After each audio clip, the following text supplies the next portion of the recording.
Today we're going to do a really quick tutorial on how to paint rocks. I love painting rocks.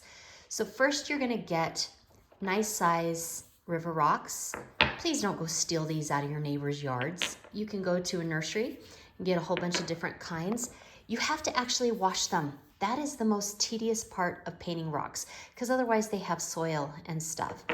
If you are painting with little kids, or even short attention span adults or teens, you're going to want to prepare them.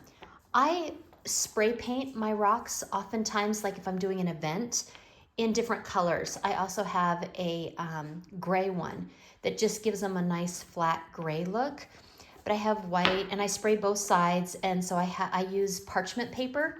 So once they're a little bit, pretty much dry, I flip them over and then I spray the other side, and I do like 20 at a time in yellow, in blue, in gray, and in white, because those just seem to be colors that everybody likes, but obviously you can pick whatever. But you're gonna pick a spray paint at the grocery store, or at like the variety store, I don't know what to call them. I use like a Target or something. Then you're gonna get your materials. Okay, I like to use these little paints. They're like $1.25 a piece. They may have gone up. Everything's gone up. But I get a variety of colors. If you have white, you can make any of these light. I like a metallic, so this is a metallic. And then I just went to a conference with women where a lady was painting rocks, and she did everything. All of this is in these oil pens. I do not like this rock. This is the rock I did. As much as I'll show you my rocks that I do, and I'm not a super artist, but it was fast. I got this done in a half hour. It was fast, it was easy, but these cost a lot more. And if you use them for big surfaces, you're gonna go through them a lot faster. So the pros, super fast, super easy, and not real messy. These, the pros, super cheap, but they take a long time, and they take a long time to dry, but you can do so much with the colors, and you get vibrant colors. So that's kind of your toss-up there. And then you get paintbrushes. For example, this paintbrush, let me show you one that I did here. So this one, I used it for this background, but I always use it on paper plates. Oh, and my little thing, my paintbrush fell apart.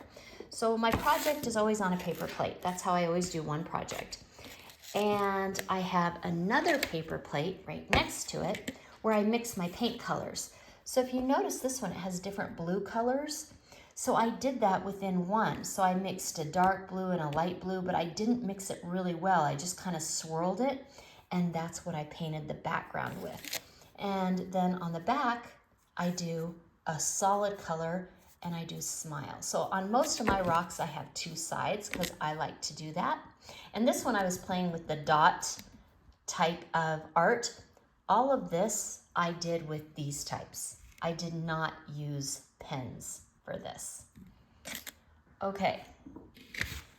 Then I want to show you, I have a Sharpie out specifically, and the reason why is because Sharpies are not good to use on rocks if you're using oil-based paints. And the reason why is because of the spray we're going to use.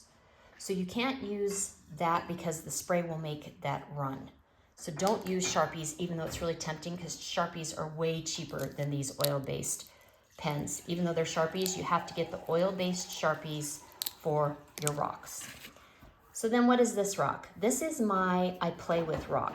So you can do, because you don't want your kids or yourself to create this great piece of artwork on a rock and then have all of the artwork run, and it will, based on what kind of pens you use and what kind of spray you use at the end to finish it. This one is unfinished. So this is my play rock. So every single kind of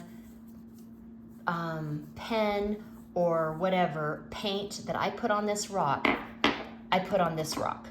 Then, in the end, when it's all done, I spray it. This is the spray I like to use, Kamar Finish.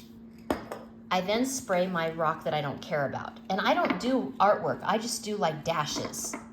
You know, dashes with the oil pen, dashes with the paint, and then I spray it and I let it dry for an hour. And if none of the paint blurs, I know that this is a good one to paint the kiddo's final masterpiece.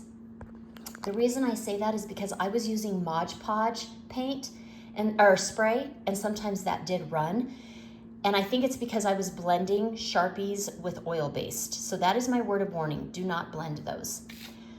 Obviously, if you're using a place, you would have newspaper down underneath your paper plates. But I found that paper plates, if you have one for the project and one for bending plates, and then obviously you have a cup for rinsing your brushes, and then I use a paper towel to dry my brushes. That usually helps a lot.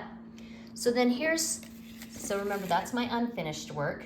So that was a finished work. You can kind of see the sheen. This has been outside for over a year. This is a newer one. I just did that 7 months ago. And I didn't do anything written on the back. But I was doing the dots around the edges, and then I made it really colorful. I had fun doing colors. This one I did 3 years ago. I did a bee, and then I put Be Kind on the back. And these are all sprayed with the Kamar finish. And then my son got engaged. And so I did this 8 months ago. And I put Lavin Doors. And so I just have fun doing things like that. So overall, we go from this step to this step if you have kiddos that need to hurry, and that way they just have a base so they don't have to worry about the back. They can just paint decorations. To getting all your stuff set up. Don't even have the Sharpies that are not oil-based. These kind of Sharpies, don't even have them out. To your water for your brushes, and then a paper towel to wipe your brushes. For the project that you're working on. To the paper plate for blending your paints. And then you're gonna have parchment paper to dry them outside and spray them. And then this is the spray I like.